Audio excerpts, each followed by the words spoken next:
Hey there guys, Nick Clark here, welcome to Focus Fitness Training. Today we're going to be doing our new video, which is the 5 top and best reasons why to lift heavy. Okay, now, basically first we need to define what lifting heavy is, which is the range of between 3 to 8. Okay, which basically brings us into our first reason, which is overload. Okay, you need to overload the muscles, otherwise you will be very underwhelmed and not impressed with your results. Okay, you need to push yourself. Okay. So what I mean is you need to challenge yourself. You need to make it a bit more uncomfortable for yourself when you're training, okay? You can't go into the gym, okay, and then when it feels a bit uncomfortable with the bar or the dumbbell or whatever your piece of equipment you're using, or if you're training at home, and then put it down. You can't do that because you won't see any change. You will see fuck all, okay? You won't see nothing. Okay, you need to sort of challenge yourself and push yourself every time that you train, okay, to see some sort of results, because that will give you the muscle growth and the response in the muscles to get you the gains that you want, okay, whether that's building muscle or toning or whatever your sort of goal is, okay. You need to be training with some sort of purpose, okay, but you need to bring that intensity and take it to that next level, okay, and push yourself. You need to lay it all out on the floor, okay. If you do not push yourself, you will not see any results at all, okay. Not saying obviously go and hurt yourself, obviously, but push yourself to a point where you're in control of the weights, not where the weights are in control of you. Okay, anyway, that takes us into our second point. Imbalances and compensations, okay? Imbalances and compensations, you will find these on your body anywhere. But it's a bit like if you have a motorcycle or a car, okay, and you don't push them, and you just drive them at a normal level, you won't notice anything. But if you start to push them a little bit, you'll start to notice a few little hiccups. Things may be breaking down, okay? And it's the same with the body, okay? You may find that one arm goes up a bit quicker than the other on a bench press or with a dumbbell, okay? Or you may find that you need to lean forward a little bit more on your squats because your quads can't take the stress of it, okay?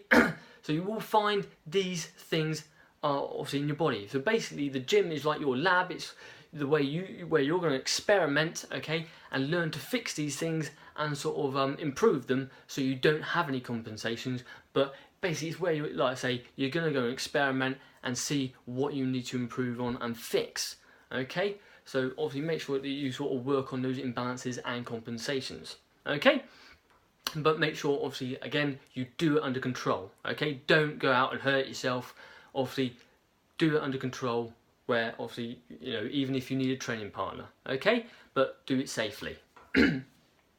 Anyway, reason 3, MTOR. Now we're going to a cellular level here, okay. MTOR is an enzyme, which is a catalyst to protein synthesis, okay, which is what? Muscle growth, okay. Now, obviously you need to maximize this, okay, obviously to get obviously your muscle growth, and by maximizing that you obviously put more stress and force in a given workout, okay. So the more obviously the heavier you lift in obviously a given workout and in your training regime, the more stress and force you put in the muscles and the body, okay, the more you're going to maximize this, okay. And obviously that is obviously going to give you muscle growth. So what is the recipe? Lift heavy, okay. So you lift heavy and you will increase and maximize that mTOR, and that will give you your protein synthesis, which is muscle growth, okay. Anyway, point 4, fast fibers. These are your big fibers in your body, okay, where you've also got your slow twitch fibers, okay, which is small, okay. Now your fast twitch fibers, okay, basically are the larger ones, which obviously come into play when there's obviously heavier loads, a greater stress on the body. Whereas your slow twitch obviously come into play when there's lighter loads and not as much stress. But again, like I said, they're small, okay. But we're talking about your fast fibers, which are your big ones, okay, which means they have a greater capacity, which means they take in a lot more glycogen, okay. But with glycogen comes water, okay, and with that comes a cell volumization effect, okay, which obviously means you're going to fill them up. Okay, so the more of these you recruit, the more glycogen and water you're going to take, which is giving you that volume, okay, and you can also volumize these by obviously taking in the natural carbohydrates, okay, because of the way they're stored in the body, okay. But like I say, recruiting more of those obviously gives you that volume, okay, and gives you muscle growth, okay. So fantastic, but again, is obviously when you're lifting heavy, you have to be lifting heavy to get those fast fibers to volumize and to work properly, but as long as you're training right. Okay? Anyway, takes us on to our last point, which is touch up to trickle down.